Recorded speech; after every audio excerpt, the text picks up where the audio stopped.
Jadi yang pertama itu ada konsumsi rokok di lingkungan Telkom University yang terdiri dari beberapa bagian. Ada pendahuluan, rancangan penelitian, statistika, deskriptif, metodologi, hasil dan kesimpulan, dan diskusi.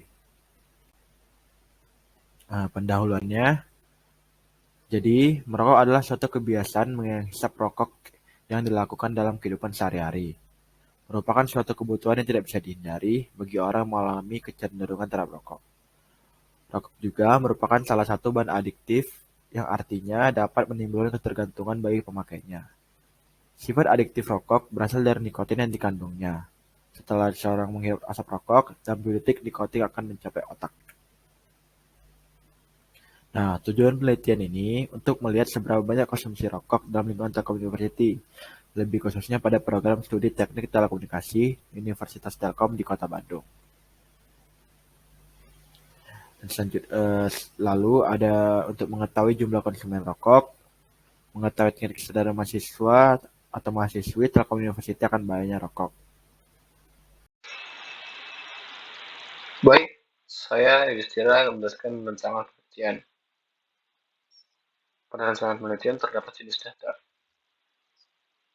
Dari jenis data tersebut terdapat juga usia awal merokok yang merupakan variabel kualitatif dan rasio, kemudian dampak yang merupakan variabel kualitatif, kemudian minat yang merupakan variabel kualitatif dan skala nominal, kemudian pada jenis kelamin terdapat variabel kualitatif dan variabel kontinu, kemudian yang terakhir adalah lama merokok merupakan variabel kualitatif dan rasio.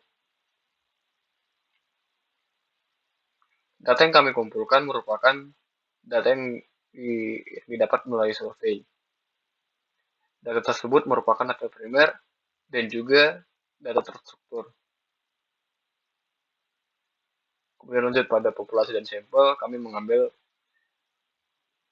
sampel dari mahasiswi Telkom University Prodi Teknik Komunikasi.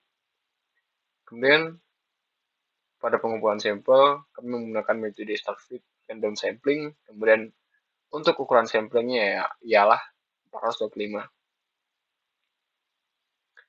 Untuk metode penelitian pengumpulan sampel, kami menggunakan menentukan objek observasi, kemudian membuat pedoman observasi atau kerangka penelitian, kemudian menentukan metode pengumpulan data yang ingin dilakukan dengan cara observasi, kemudian yang terakhir adalah menentukan metode analisis agar diperoleh kesimpulan yang tepat.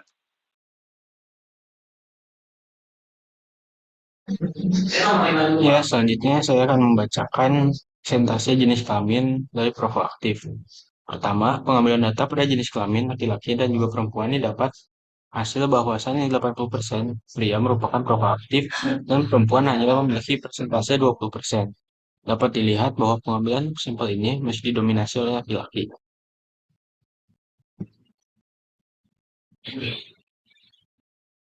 Persentase kelas yang paling banyak menjadi sampel adalah kelas TT 4508. Hal ini didasarkan pada hasil kuesioner yang menunjukkan bahwa kelas tersebut mempunyai jumlah terbesar yaitu 6 orang. Ini merupakan tabel pie dari minat perokok yang dapat dilihat bahwasanya mahasiswa perokok aktif sebanyak 32% dan bukan perokok sebanyak 68%. Jumlah perokok pasif masih lebih banyak dibandingkan dengan jumlah perokok aktif. Ini menandakan meningkatnya kesadaran mahasiswa akan bahayanya merokok. Berdasarkan diagram batang dapat dilihat bahwasannya mahasiswa kebanyakan telah merokok selama 5 tahun.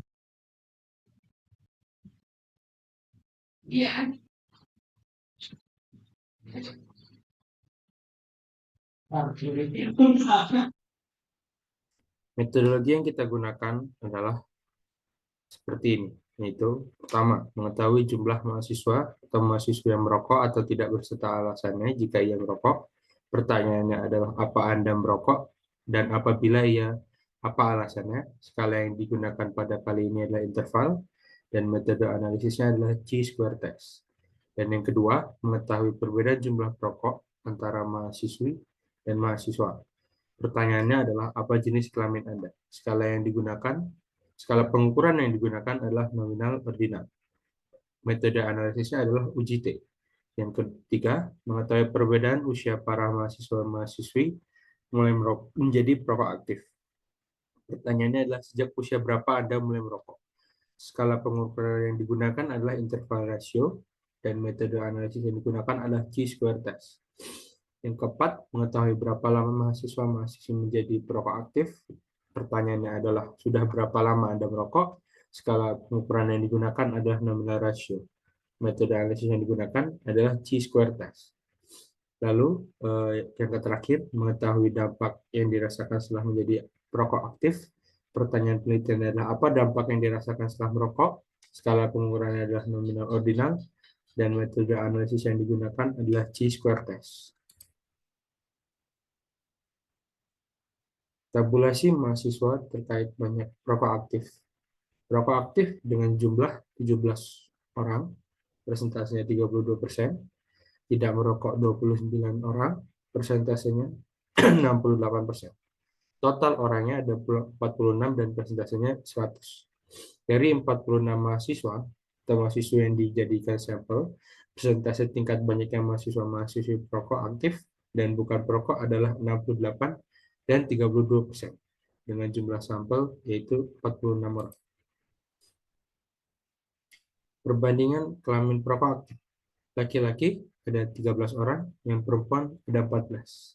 Dari 14 mahasiswa-mahasiswa yang dijadikan sampel, persentase tingkat banyaknya mahasiswa perokok aktif adalah 93% dan mahasiswi sebanyak 7%.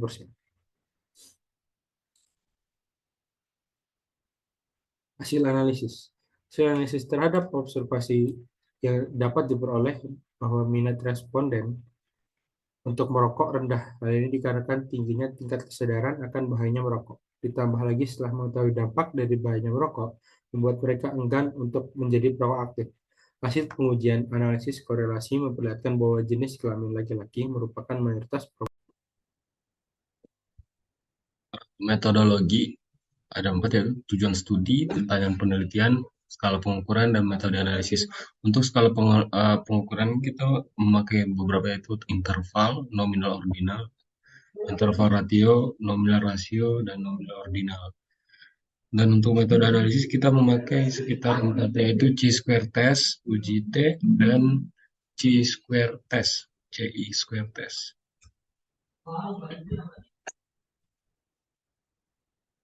Nah, untuk tabulasi mahasiswa atau mahasiswinya terkait banyaknya perokok aktif dari 46 mahasiswa atau mahasiswa yang dijadikan sampel, persentase tingkat banyaknya mahasiswa atau mahasiswi perokok aktif dan bukan perokok adalah 68% dan 30%, dengan jumlah sampelnya yaitu 46 orang. Nah, dari 14 mahasiswa atau mahasiswa yang dijadikan sampel juga, persentase tingkat banyaknya mahasiswa perokok aktif adalah 93% dan mahasiswa perokok aktif adalah 7% dengan jumlah sampelnya yaitu 14 orang. Ini perbandingan kelamin perokok aktif, yaitu laki-laki dan perempuan.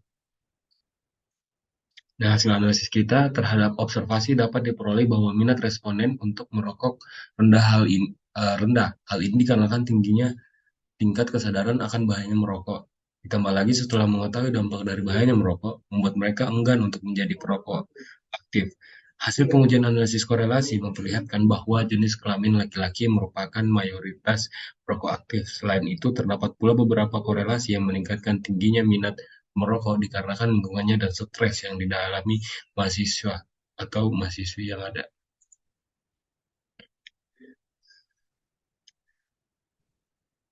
Hasil dari analisis yang telah dilakukan serta adanya analisis data, ditemukan dapat diketahui bahwa jumlah minat responden pria lebih unggul daripada jumlah minat responden wanita.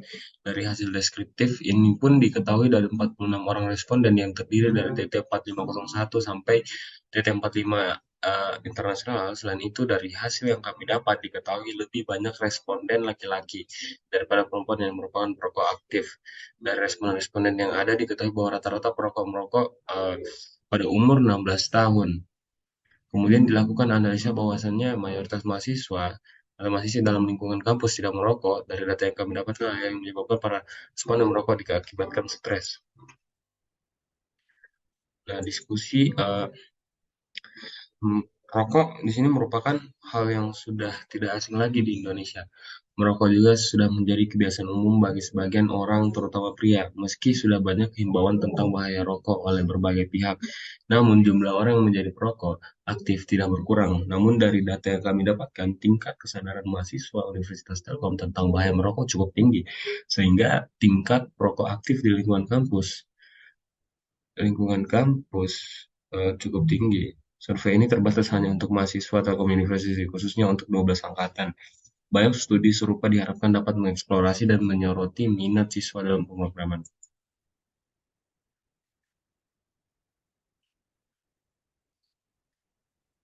Oke, sekian dari kelompok kami. Wassalamualaikum warahmatullahi wabarakatuh.